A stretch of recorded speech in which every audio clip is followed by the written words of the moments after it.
Yo podría hablar de algunos de mis libros, pero he escrito de temas tan diversos como la corrupción de los panistas o la tragedia que estamos viviendo ahora, pero cuando se veía venir hace 4 o 5 años, aquí está descrita en este libro. O podía hablar del caso Cassés, también escribí un libro sobre eso, y el más reciente libro que yo publiqué se llama El Chapo, entrega y traición, mismo que está agotado aquí. Pero bueno, yo hay algunos libros antiguos que tienen validez, porque imagínense, si yo les hablo de este libro, estoy hablando del tipo que agarraron ayer en la madrugada. Estamos hablando del Z-42, porque esta tragedia que se describe en este libro comienza exactamente en el municipio de San Fernando, Tamaulipas, un municipio que es más grande que Tlaxcala, ¿eh?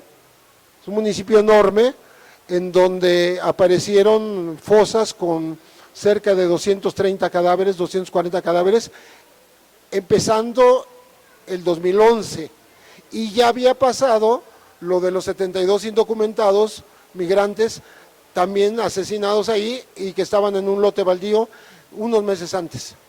Entonces ahora el gobierno está muy contento porque dice haber desmembrado el cártel de los Zetas y ya se acabó el grupo de los caballeros templarios, o sea, porque capturaron a la Tuta y porque capturaron al Z-42, cosa totalmente falsa.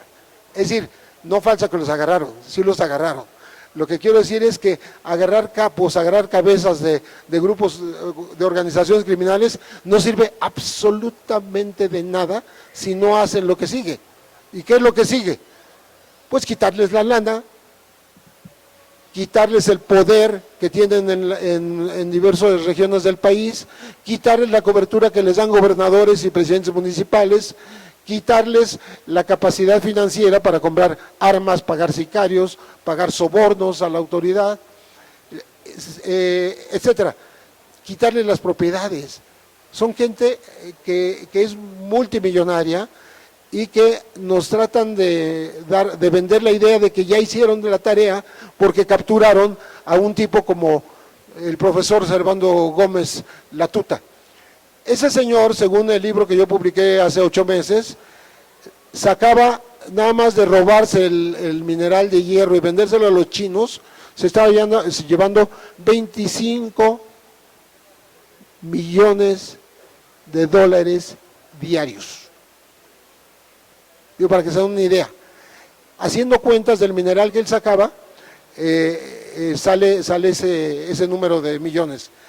Y luego, este otro individuo que agarraron al Z-42, que es un chamaco porque tiene 41 años, a lo sumo, que heredó el imperio de los Zetas, él y su hermano lavaban dinero en Estados Unidos a través de la compra de caballos de carreras, caballos cuarto de milla, que les quitó el gobierno de Estados Unidos, porque allá sí les quitan las cosas. Le quitaron los caballos, los vendieron, los subastaron los gringos, y le sacaron varios millones de dólares, ¿sí? Estamos hablando entonces, si nos referimos a Joaquín Guzmán Loera, el Chapo, él ya cumplió 1 año en la cárcel. Lo agarraron el 22 de febrero del año pasado. O sea, acaba de cumplir 1 año en la cárcel. ¿Alguien de ustedes sabe si le quitaron $1? ¿Un rancho? ¿Un avión? ¿Un helicóptero? ¿Un submarino? ¿Un buque carguero? No sé, porque a través de todo eso es como traficaba. Y el señor está muy cómodo ahí en la cárcel de La Palma, de Almoloya, y no le hacen absolutamente nada. El señor sigue, pues según la revista Forbes tenía $1,000 millones, pues lo sigue teniendo porque nadie se los ha quitado. Entonces, yo quiero hablar de esa coyuntura porque el gobierno mexicano presume de estas capturas como si ya hubiera cumplido con su deber de acabar con la violencia y la inseguridad. Eso es una mentira del tamaño, bueno, del tamaño del mundo. Resulta ahora que incluso se llevan a pasear a los periodistas, los llevan al narcotour a Michoacán para que vean las cuevas donde murió en la miseria, vivió en la miseria los últimos meses la tuta, lo cual es un cuentazo. El señor estaba en su casa, se escondía en cuevas cuando lo andaban persiguiendo, pero lo tenían ultralocalizado. ¿Por qué? Porque el señor tenía filmados a todos los funcionarios de Michoacán. La tutoteca, para no decir la videoteca, la tutoteca está llena de gente de la política, de las empresas, del periodismo, que lo iban a ver, y él les filmaba en secreto la conversación que tenía con ellos. Pues ese señor se hizo tanta publicidad que cuando supuestamente lo estaban persiguiendo, le daba entrevistas a los corresponsales extranjeros. Vean ustedes ahí en las redes y van a encontrar la entrevista que le hizo el canal Fox, la entrevista que le hicieron periodistas británicos, periodistas gringos, periodistas mexicanos, uno que vive en Argentina que entrevistaron antier en CNN, en fin, se burlaba él porque decían que lo andaban persiguiendo y estaba perfectamente instalado en su rancho, en su propiedad de Tumbiscatío. La tuta se distinguió, todos son diferentes. La tuta se distinguió porque era un tipo que se hacía propaganda él solito. Le gustaba exhibirse, le gustaba presumir de mucho poder corruptor. Aparece en algunos videos con fajos de billetes en la bolsa trasera del pantalón, ¿sí? Aparece con billetes de $100, pero a la gente le repartía en la vía pública billetes de 100 y de 200, como para hacerse popular, para comprar estos apoyos de la gente que se le arrimaba, a quien le van mal 100, 200 o 400 pesos, ¿no? Si hubo gente que por eso fue y votó por Peña Nieto cuando las tarjetas de Soriana y el dinero de Monex, pues la tuta hacía lo mismo, ¿no? La tuta hacía lo mismo que los gobernantes. Bueno, este otro señor, a eso me voy a referir, a los Zetas, al famoso Z42, es un hermano del que fue el Z40, que ya habían capturado en junio de 2013, que se llama Miguel Ángel Treviño Morales, y este se llama Óscar Omar Treviño Morales. Este joven, desde que era menor de edad, lo metieron a la cárcel en Estados Unidos porque él vivió en Estados Unidos. Cuando se dice que en Estados Unidos no hay capos, o por lo menos no aparecen públicamente, es una mentira, porque estos eran capos en Estados Unidos y se vinieron a México. Como la Barbie es tejano, y la Barbie vino a delinquir a México. Entonces, esta historia de los Zetas es muy interesante porque ahora la autoridad nos los pinta como los tipos más violentos, más locos, energúmenos, que matan gente, que la entierran, que la degüellan, que la destazan, etcétera, etcétera. Y es verdad, los Zetas aprendieron eso que les enseñó, que les enseñó el gobierno, porque son soldados, son militares de élite, los llamados GAFES, o sea, se llaman grupos aerotransportados de fuerzas especiales, o GANFES, grupos anfibios aerotransportados de fuerzas especiales, que fueron entrenados justamente desde que en México surgió una insurrección que es la zapatista.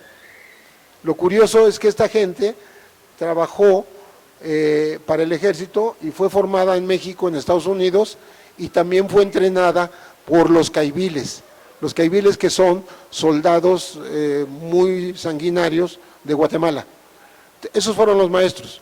Entonces ahora se admiran de que este individuo presume según las notas que aparecen hoy en los periódicos, que dice que incluso confiesa haber matado a 1000.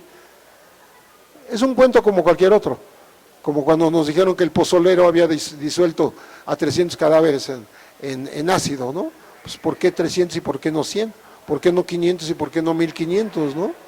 Entonces, a lo que me quiero referir es a la forma como el gobierno da a conocer este tipo de éxitos, entre comillas, porque es la forma de distraer, porque el gobierno lo que hace es darnos a consumir estas noticias muy escandalosas, porque en ese momento está haciendo movimientos raros. Por ejemplo, sacar al Procurador General de la República, el que estaba cansado y al que nadie le creyó, todo lo que ha dicho de los jóvenes normalistas de Ayotzinapa, nadie lo cree, no solo los papás, los familiares de los muchachos, la sociedad no se lo cree, y entonces ahora mete el relevo, que resultó una mujer con grandes ligas con la empresa Televisa. Y al mismo tiempo, el mismo día, está nombrando en una terna a un señor que fue procurador de la República y que lo hizo muy mal, lo hizo pésimo. O sea, es un tipo que no cumplió con su deber y se dedicó a fabricar culpables, como era la época de Felipe Calderón. Entonces, para hacer una maniobra distractiva, pues ahí tienen a la tuta localizado y lo capturan. Tienen localizado al Z-42 y lo capturan. Si usted leen con cuidado lo que dijo anoche Monte Alejandro Rubido, que es el comisionado de Seguridad Nacional, él dijo, lo veníamos siguiendo, ¿sí?, desde hace tiempo, y en el momento que consideramos oportuno para que no hubiera enfrentamientos y saliera gente lesionada, en ese momento lo capturamos. O sea, nos está diciendo que ya lo tenían, ¿sí?, que le habían seguido al operador financiero de apellido Jiménez, que también está capturado. Y en el caso de la tuta dijeron lo mismo, le veníamos siguiendo a la pista a través del contacto que tenía, a través del cual se comunicaba con su gente y sabíamos que estaba en Morelia y por eso cateamos 4 domicilios en Morelia y descubrimos que era su cumpleaños y le llevaban unos pastelitos. Entonces, a mí no me interesa que hablen de los pastelitos, digo, porque además me parece absurdo que el comisionado de seguridad se ponga a describir la forma en que lo investigaron estos detectives chinos, ¿no? ¿Sí saben cuál es el detective chino, no? Son misteriosos y pendejos. Entonces, la narrativa oficial de que le llevaban pastelitos y refrescos y por eso descubrieron el escondite, pues me parece bastante ridícula y que no sé para qué la cuentan ante las cámaras de televisión. A mí cuéntenme qué propiedades tiene, cuéntenme dónde está su poder económico, a mí díganme los números de cuentas bancarias, a mí díganme cuál es su capacidad de fuego, a mí díganme cuántos hombres tienen a su mando, a mí díganme cuándo le van a quitar todo ese poderío, ¿sí? Eso sí me interesa como sociedad, no me interesa que me cuenten de los pastelitos, ¿no? Bueno, pasa lo mismo en todos los casos. En el caso del Chapo, nos dicen que estaba en unos condominios ahí clase medieros de Mazatlán, con toda la lana, y con $1,000 millones y se hospeda en unos pinches condominios baratones ahí en Mazatlán, ¿no? Se hace también bastante absurdo, y nos dan detalles de que no pudo agarrar el AK-47 que tenía, etcétera, y la verdad es que esa entrega fue obligada. El Chapo tuvo que entregarse porque no le quedaba otra. Y les voy a decir algo, ustedes que son curiosos, yo veo que aquí hay gente que es muy curiosa y les va a dar un poquito de risa y un poquito de coraje. Cuando el Chapo lo presentan en el aeropuerto, ¿ustedes se acuerdan? Ya medí el tiempo, dura exactamente 1 minuto de que lo sacan los marinos y lo llevan caminando y se pierde.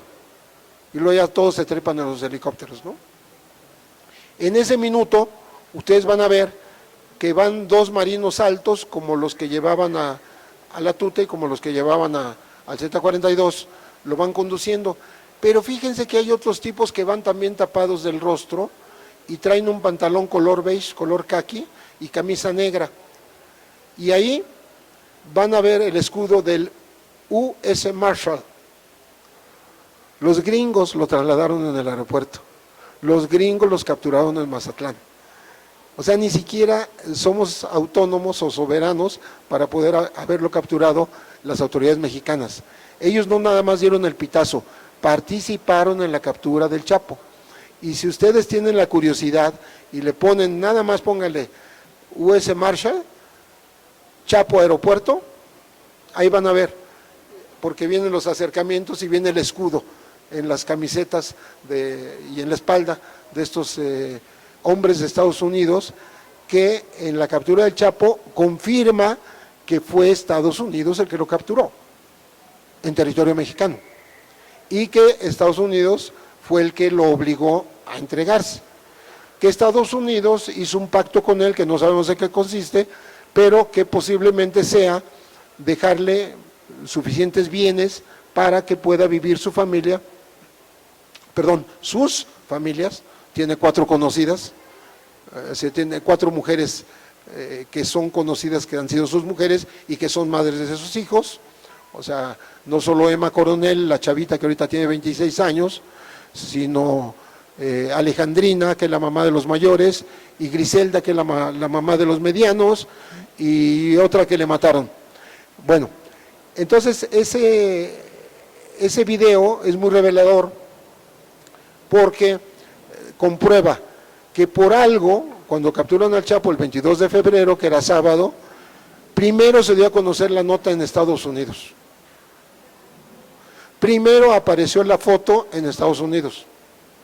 Apareció en el New York Times y en la página de internet está la foto donde tienen al Chapo de los cabellos y lo tienen agachado en los condominios Miramar de Mazatlán. Yo en ese momento dije, pues no puede ser. Estábamos en el programa con Carmen Aristegui, Anabel Hernández y yo, y le dijimos, bueno, si lo tienen los Estados Unidos, la fotografía, yo no me imagino a los marinos mexicanos tomando la foto y pasándosela a los jefes de Washington, ¿no? Porque se supone que se le entregarían al gobierno mexicano. Era una sospecha de que los gringos habían participado, habían hecho esa captura. Y ahora se confirma, si ustedes ven, repito, la reproducción del minutito en el cual el Chapo es presentado y camina en el aeropuerto de la Ciudad de México. Ahí están, ahí está la prueba, ahí están. Lo que pasa es que nadie nos dimos cuenta porque todos nos fijamos en la gente que lo llevaba agarrado. Estos no lo llevan agarrado, van junto, pero son gringos, ¿sí? Y yo espero que los marinos sí sean mexicanos, no lo sé, porque esos van perfectamente tapados, ¿no? Entonces, ¿a qué vamos? ¿Por qué el gobierno presume ahora? Este gobierno de Peña Nieto ofreció, cuando entró al poder, de mala manera, ofreció que no iba a hacer lo que hacía Calderón todos los días, que era presentar a los delincuentes en las conferencias estas mañaneras que hacían frente a un helicóptero Black Hawk, sino que ellos iban a hacer un trabajo serio y que no iban a estar haciéndole publicidad. Y resulta que ya están haciendo exactamente lo mismo, presentando y festinando el asunto, celebrándolo como si se tratara de, pues no sé, de que hubieran terminado con el narco en este país.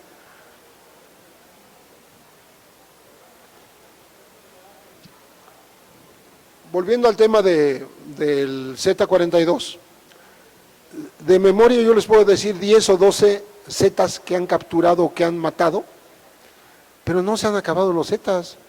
Les empezaron a dar durísimo desde hace más de 10 años, según las cifras oficiales, pero no se han acabado, han crecido, se han hecho más violentos y se han expandido a Centroamérica.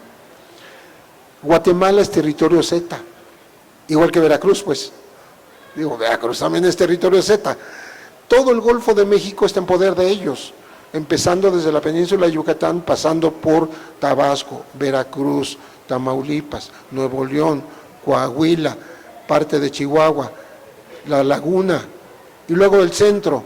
Este muchacho que agarraron al Z-42 estaba encargado de San Luis Potosí, Aguascalientes, Zacatecas y Guanajuato. Ahí están los Zetas, están en 22 estados de este país. ¿De qué ha servido que capturen a Osiel Cárdenas, que está en Estados Unidos? ¿De qué ha servido que mataran a su hermano Ezequiel? Ahí se lo liquidaron. al June famoso que estaba escondido en una cueva, al Lasca que se les perdió el cadáver y o sea, no registraron que era el Lasca, ¿no? Y se estaban robando el cadáver, ¿no? O de qué sirve que hayan capturado a todos estos capos que ellos nos mencionan con mucho orgullo, cuando ahora tienen que capturar al hermano del que capturaron hace año y medio. Y los Zetas no solo están en América, están, según un libro que ya publicó la periodista Cintia Rodríguez, se llama Contacto en Italia, están en Europa. Y según el libro de Ana Lilia Pérez, que se llama Mares de Cocaína, están en África, están en Australia, junto con el cártel de Sinaloa. Entonces, definitivamente nos venden estos caramelos de propaganda, estas informaciones, para que nos adormezcamos y pensemos que el gobierno está haciendo su tarea. Teníamos 122 objetivos de los delincuentes organizados, ya llevamos 91. Están haciendo exactamente lo que hacía Calderón. Llevamos, decía en aquellas épocas ¿cómo se llamaba este cuate? Alejandro Poiré, decía, ya llevamos más de la mitad de la tarea cumplida, porque eran 38 los de la lista de Calderón y llevaban 22, ¿no? Ya tenemos más de la mitad de la tarea cumplida. Bueno, todo eso que es propaganda no tiene nada que ver con la realidad. Este país está invadido de violencia, de inseguridad, sigue habiendo tantos muertos, tantos desaparecidos, tantos enterrados en fosas como en el pasado. ¿Qué hace de diferente Peña Nieto? Lo que hace es difundir que las cifras han bajado, que ya no hay tantos desaparecidos. Bonito consuelo, si empezando el gobierno dijeron que Calderón dejó 27,000 y ahorita dicen que hay 23,000, bueno, yo no le veo mayor diferencia en el caso de que fuera cierto una y otra cifra. Yo creo que las cifras son mucho más altas. Entonces, ¿qué consuelo para un país que diga, solo tenemos 23,000 desaparecidos? Y que son desaparecidos, cualquiera de los que están aquí sentados puede sufrir esa agresión, porque estamos en un país de la inseguridad absoluta, de la impunidad absoluta, y que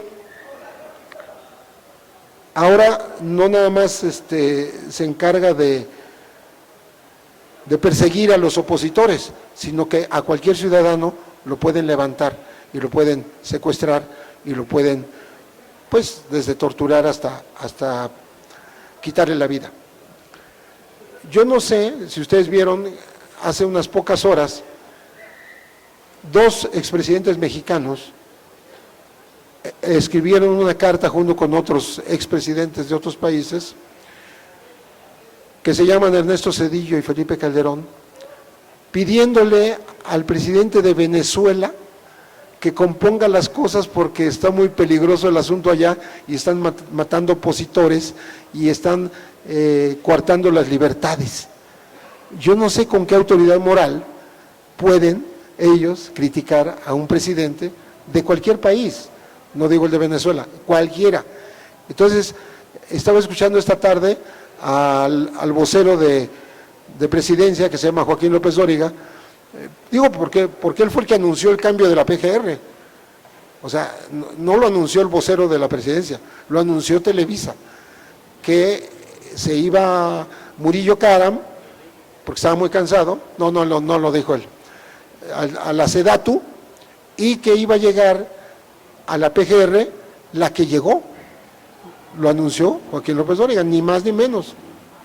Bueno, hace rato estaba entrevistando a Calderón, y Calderón tenía la desfachatez de estar hablando de lo mal que lo estaba haciendo Maduro en Venezuela, diciendo, y están matando gente, o sea, hay peligro de que se desate la violencia, porque están matando a la gente que se opone. ¿Qué hizo Calderón? Exactamente lo mismo, o sea, persiguió a los opositores. En medio de tanta violencia que provocó con la supuesta lucha del narco, y ahorita entramos a ese tema,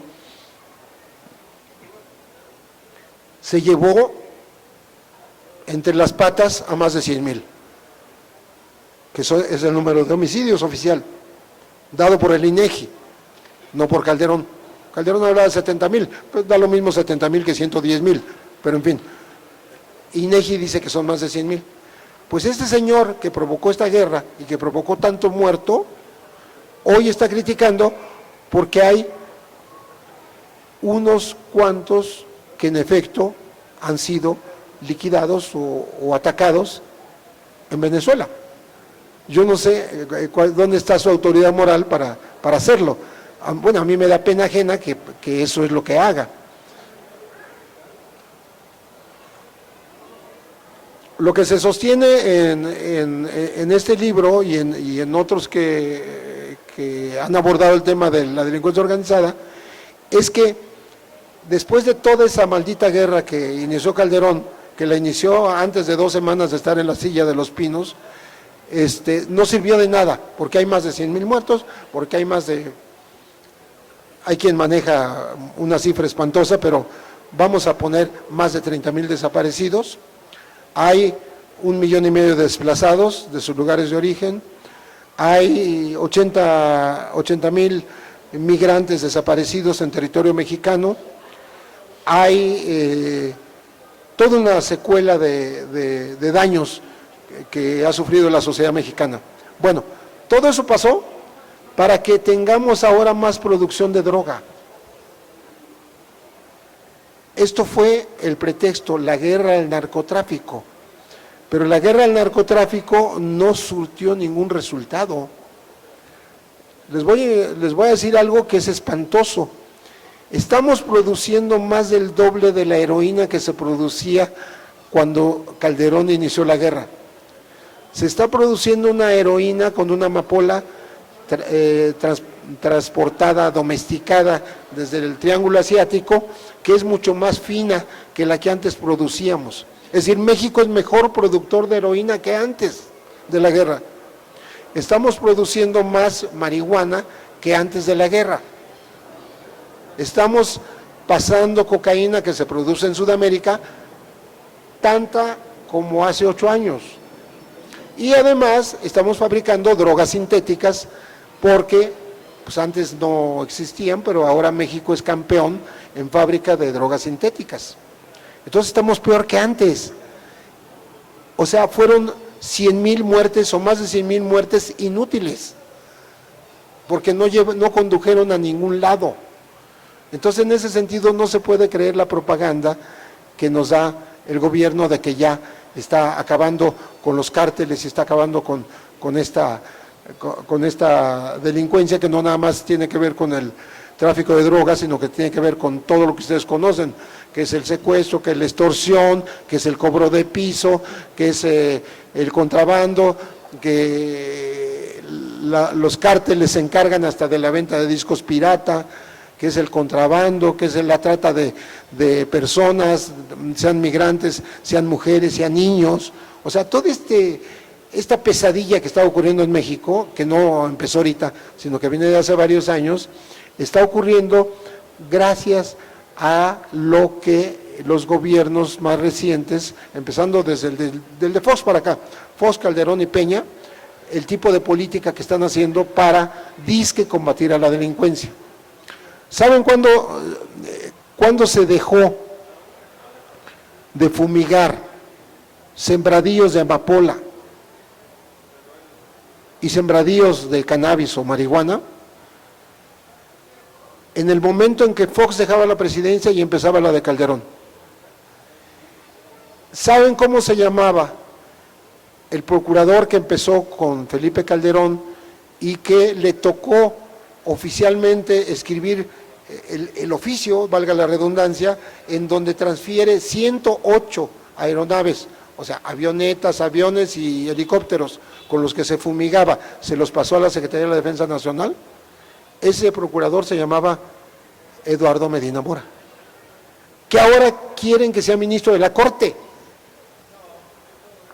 cuando fue el que permitió que floreciera todo tipo de droga en este país. ¿Saben quién ordenó el michoacanazo? Eduardo Medina Mora. ¿Saben quién fabricó culpables junto con Genaro García Luna? Eduardo Medina Mora. ¿Saben quién compró el avión en el Learjet 45 en donde se mataron Juan Camilo Muriño y Santiago Vasconcelos? Eduardo Medina Mora, cuando era director del CISEN. Ojo, este señor que ahora quieren que sea ministro de la Corte fue el espía de este país. O sea, fue el encargado de los sótanos de espionaje del Centro de Investigaciones y Seguridad Nacional, del CISEN, y que, estando en el CISEN, compró el avión cuando el secretario de Gobernación se llamaba Santiago Krill. Compraron un avión, y perdón que lo diga así, un pinche avión de segunda, se fueron algo así como al Tianguis Internacional y compraron un avión que era usado y se estaba empleando como taxi en una empresa suiza llamada TAG. Ahí lo compraron, pero ¿qué creen? Lo compraron al mismo precio que si fuera nuevo. De hecho, cuando hacen la licitación, cuando se hacen concursos amañados o ya arreglados desde antes, dicen, licitación para la compra de un avión usado. O sea, yo no había visto jamás una licitación, eso es de ciencia ficción, en donde el avión que van a comprar tiene que ser usado. O sea, no se les ocurre poner que un avión nuevo, ¿no? Y esto no lo estoy diciendo de oídas, tuve en mis manos la bitácora de ese avión, hablé con el director de Bombardier, me dijo que eso costaba un avión nuevo, en el precio que lo compraron, porque le pusieron el IVA y llegó a $8 millones ese avión. Lo compró Eduardo Medina Mora, siendo director del CISEN. Pero como a un avión que ya fue taxi y sirve para pasear turistas en Suiza o en algunos países europeos, ya no le pueden dar garantías en la fábrica original porque ya lo abrieron, ya le metieron talacha, pues le metieron mano mecánicos de segunda, entonces le pagaban $1 millón anuales a una empresa patito que se llama SAE, Servicios Aéreos Estrella, que está en Toluca.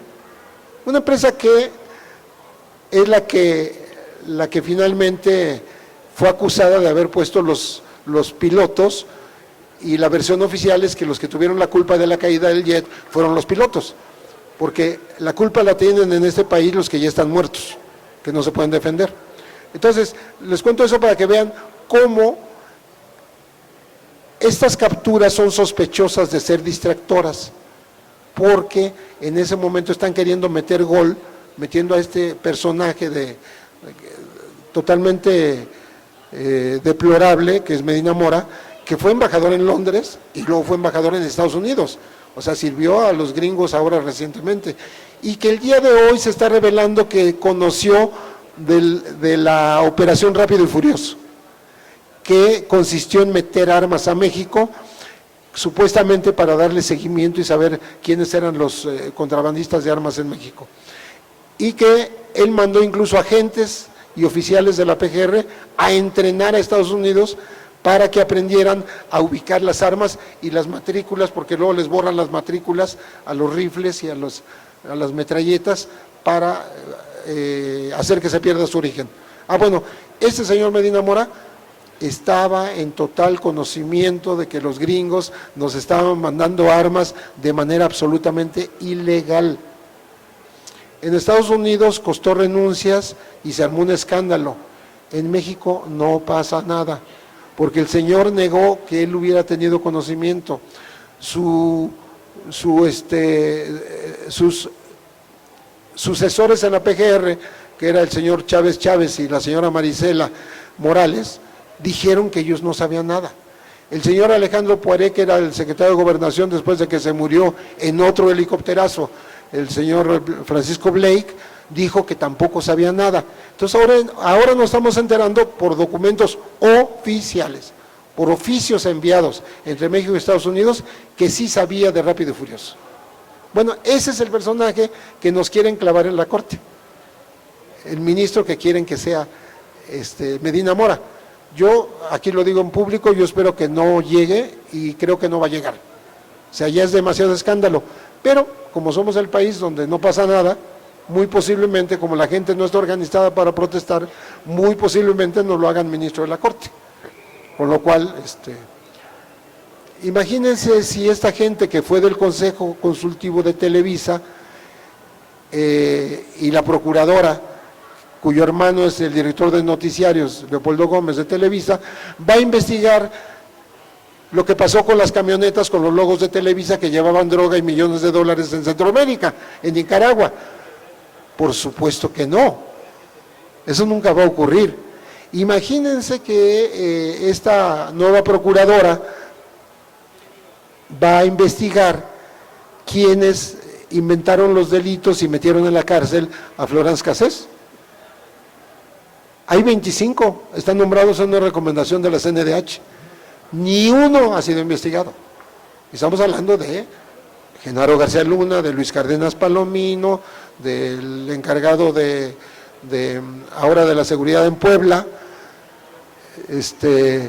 que salió de las filas federales. En fin, el panorama que le estoy pintando tiene que ver con esto de las capturas de los capos. Se captura un capo en el momento en que es necesario. Al Chapo lo capturaron en el momento en que era necesario decir que Peña Nieto era el líder que México necesitaba. Cuando aparece en la portada del Time diciendo que es el Salvador de México. Cuando abre el país y las riquezas petroleras a la inversión extranjera. Cuando estamos en las reformas estructurales, las 11 reformas estructurales, que no sé si alguien se las sabe, pero estas reformas que ahora volvió a presumir en Gran Bretaña, y donde la prensa de Gran Bretaña y los analistas de Gran Bretaña le recordaron que esas reformas palidecían frente a la desgracia que estaba pasando en México, ¿sí? Entonces, un presidente que tiene que reconocer, porque no le queda otra, estando de viaje fuera de México, que nadie le cree a su gobierno, que hay una crisis de confianza, una crisis de credibilidad, que la gente no cree en las autoridades, pues tiene que hacer este tipo de teatros para que le crean un poco. Tiene que tomar estos como tanques de oxígeno para poder respirar y para poder seguir donde está. Yo no sé cuánto tiempo puede seguirse manteniendo en esa situación. Y finalmente, lo que comentaría es que estos movimientos de personajes, tanto en la PGR como en la Suprema Corte, los dos tienen que ver con el emporio Televisa. Quiere decir que está retomando su necesidad de hacerse propaganda y venderse a través de las cámaras televisivas, del duopolio televisivo, para poder mantenerse en el poder. Porque de otra manera, la gran indignación que ha provocado el tema de los muchachos normalistas desaparecidos puede ir creciendo, o sea, no se ha muerto, ni creo que se vaya a morir. Va a seguir adelante y no va a saber cómo salir de ese berenjenal. Eso es lo que yo veo y por mi parte serían mis comentarios y en espera de que mi presentador ya se fue, pero que si hay alguna pregunta, con mucho gusto la respondemos.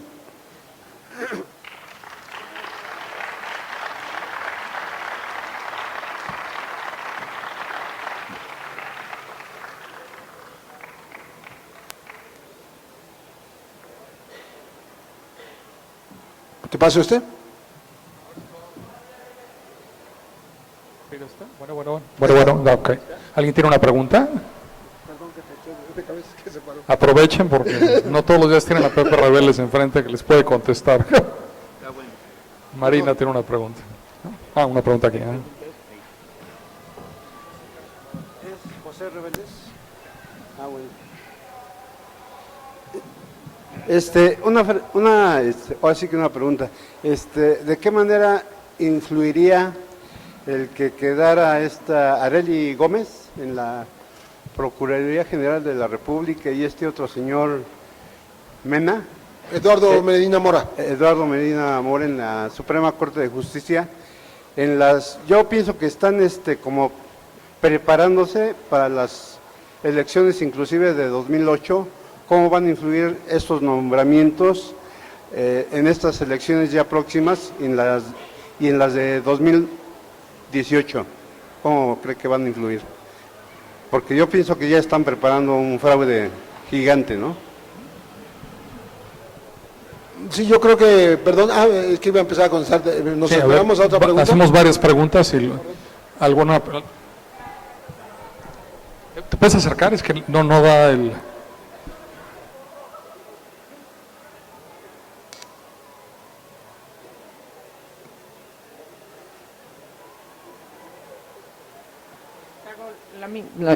La mía rápida.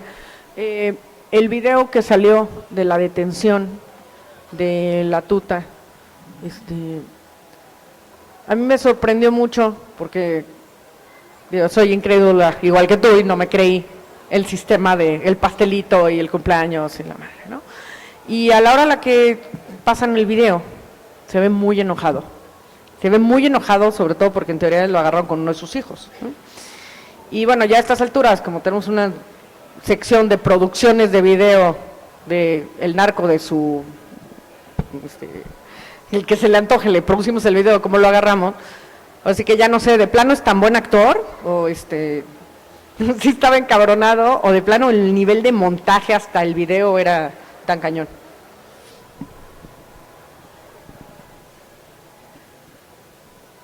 ¿Qué tal? Buenas noches, qué gusto escucharlo. Pues bueno, mi pregunta va más...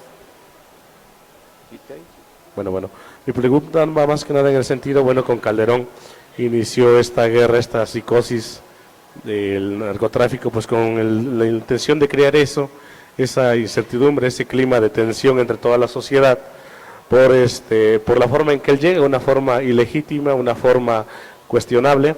Es lo mismo que pasa con Peña Nieto, por eso sigue este mismo clima de violencia, de incertidumbre, y de repente, pues como comentabas, agarrar a un capo y mostrarlo como un gran triunfo de su administración. Esa sería la pregunta.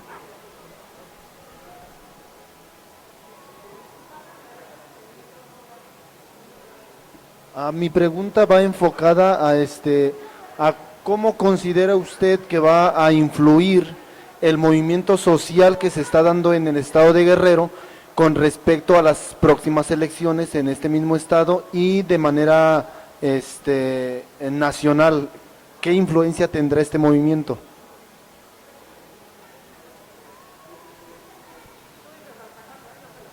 Sí, buenas noches. Miren, pues yo creo que la preocupación es tremenda, porque estas gentes no acaban de destrozar todavía al país y siguen vendiéndolo a diestra y siniestra. Lo que está pasando en la Huasteca Veracruzana, Potosina, Hidalguense, con el famoso Franklin, porque ya entregaron a las grandes empresas como es Exxon, Chevron, Shell, todas las concesiones para que exploten el gas, el petróleo y todo eso. Están dinamitando la Huasteca para poder extraer todo ese tipo de recursos. ¿Y quién los detiene? Nadie. ¿Por qué? Porque esa es la famosa reforma energética que ellos siguen manejando. Se está manejando que en Sonora, sobre todo lo que es pasta de conchos, todo eso, a los ejidatarios y a las gentes que tienen sus propiedades, se les está arrebatando sus tierras. ¿Para qué? Para apoderarse de las tierras de carbón, las minas de carbón. Están dinamitando la tierra por dentro, están dejando la tierra hueca. Ese es otro de los principales problemas. 60 pueblos en Morelos están levantando precisamente por el despojo de sus tierras, de todo lo que se le está quitando. Peña Nieto fue a ofrecer a Inglaterra nuestras tierras, fue a ofrecer nuestros recursos, pero no vienen a ofrecer trabajo directo a la gente. Seguimos nosotros manteniéndonos con un sistema neoliberal donde la gente sigue ganando menos, se sigue desprotegiendo a los más necesitados, siguen acabando destrozando la educación. Entonces, ¿cómo vamos a parar todo esto? Con un voto que vamos a regalar a mucha gente, porque la gente no sigue sin entender que el voto es muy importante. Sea como sea el voto nos va a salvar de muchas cosas que nosotros podemos sacar. Si nosotros no votamos, vamos a seguir igual, vamos a seguir en la indiferencia, en la ignorancia y en la estupidización que sigue generando la televisión y el gobierno, porque así nos quiere ver. Gracias. Sí.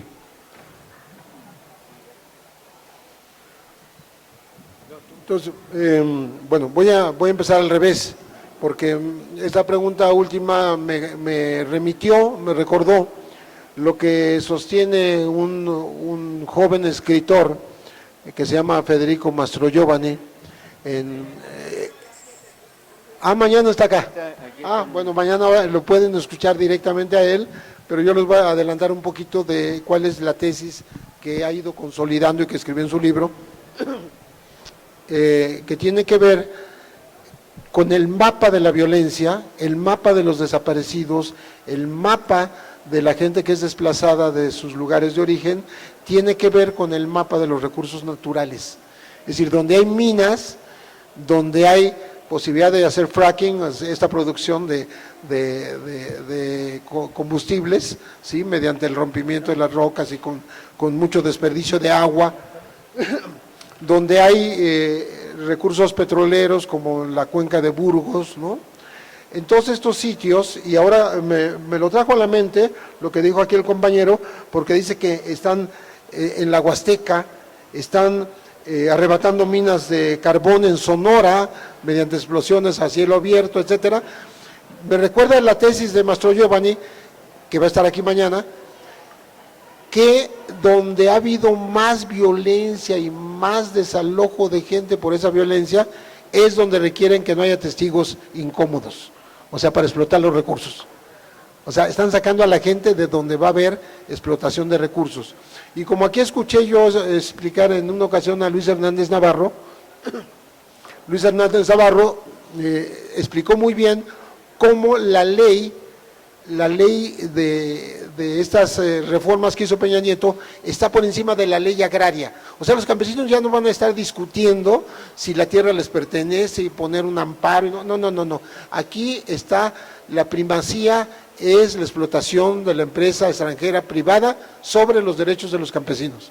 Eso sí ya está establecido en la ley. Es una desgracia, pero así está. Entonces, estamos absolutamente de acuerdo que no han terminado de destruir al país.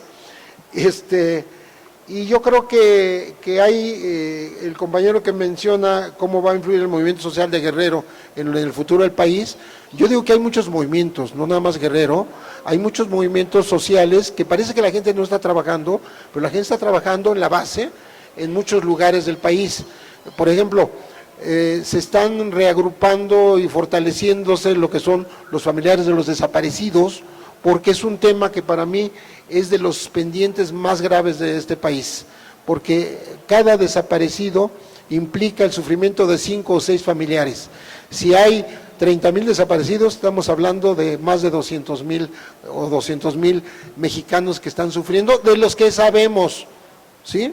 Porque estamos hablando de cifras de denuncia. Hay muchísima cifra oscura de no denuncia, ¿no? Porque hay muchos manejos. San Juana dijo 300,000, yo no sé, pero es una cantidad mucho mayor que eso. Entonces, ¿por qué ocurre eso? Porque pues que lo hemos permitido. Un poco lo que se advertía aquí era precisamente eso. Si en un par de meses o en 3 meses de 2011 encuentran 500 cadáveres en fosas en 2 lugares del país, nada más San Fernando, Tamaulipas, y nada más Torreón, nada más. No estamos hablando de Veracruz, ni de Coahuila, ni de Cancún, ni de Chiapas, ni de Guerrero, estamos hablando de 2 lugares del país, 500 cadáveres, imagínense qué hay. Por eso, pues hasta el Papa dijo que los argentinos temen mexicanizarse. Eso acaba de decir el Papa, ¿eh? Yo no hablé con él, pero me copió, porque yo decía que los colombianos tenían el peligro de mexicanizarse ahora. O sea, México no se iba a colombianizar, sino Colombia se iba a mexicanizar. Ahora, en la cuestión de que la captura de capos lo que quiere es tratar de matizar este clima de crispación, de violencia, es absolutamente cierto lo que yo sostengo. Definitivamente son distractores, nos quieren mostrar algo que es falso de toda falsedad, que capturando un capo, o 2, o 3, o 5, o 10, y si capturan al Mayo pasado mañana, tampoco va a servir, porque estas empresas ya son transnacionales, ya son globalizadas. Los narcos mexicanos están en todo el mundo, no están en Michoacán y en Sinaloa y en Tamaulipas o Nuevo León, están en África, están en Sudamérica, están en Europa. O sea, ya eso ya es irremediable. Con respecto de la tuta, yo creo que la tuta se llevó una especie de mala sorpresa, porque él presumía que no lo iban a agarrar. ¿Y por qué pienso que presumía que no lo iban a agarrar? Y lo decía en público. Porque todos los capos de Michoacán pactaron con Castillo. No el comisionado o el virrey, que estuvo un año en Michoacán, lo que hizo fue tratar de controlar la situación en Michoacán, y no es que haya compuesto nada. La situación exactamente está volviendo al mismo sitio en que comenzó. Escuchaba yo ayer a José Gil Olmos del Proceso describiendo cómo Óscar Naranjo fue a formar las autodefensas de Michoacán. Yo lo dije hace tiempo y está escrito. Por supuesto que el señor mentía, el asesor de Peña Nieto.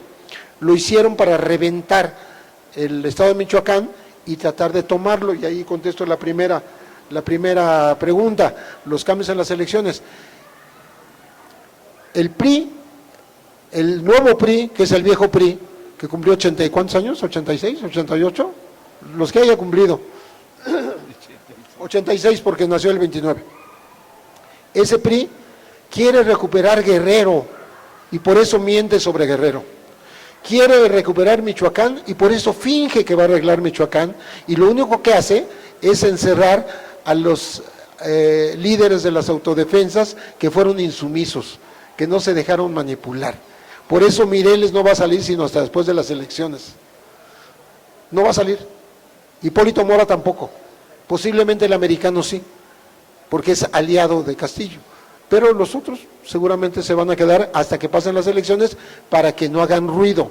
No sé si ustedes sepan, pero Mireles, por ejemplo, él tenía un discurso hasta independentista de manejar que Michoacán se separara de la federación porque ya era insoportable seguir soportando la presión de la federación.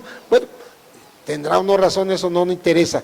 Lo que quiero decir es que no se plegó a lo que le ordenó el virrey, le ordenó por tanto Peña Nieto, y por eso está en la cárcel. Por eso le sembraron igual que a cualquier ciudadano, droga y armas, ¿no? Y ahí está en la cárcel, ¿no? Creo que, no sé si dejé de contestar alguna de las preguntas que hicieron. ¿Quedó claro todo? Bueno, ¿hay otra pregunta?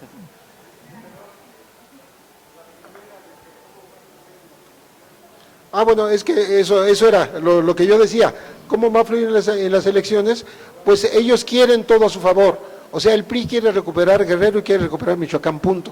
O sea, se quieren quedar con esos dos estados, ¿cómo se dice? Satanizando al gobierno del disque PRD en Guerrero, porque era una coalición rara, ¿no?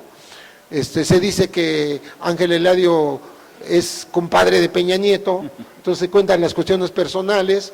Y en Michoacán definitivamente se impuso la federación sobre la soberanía estatal, y por tanto quieren quedarse con Michoacán, por encima de la hermana de Calderón, O sea, no se la quieren dejar ni al PRD ni al PAN, ¿no?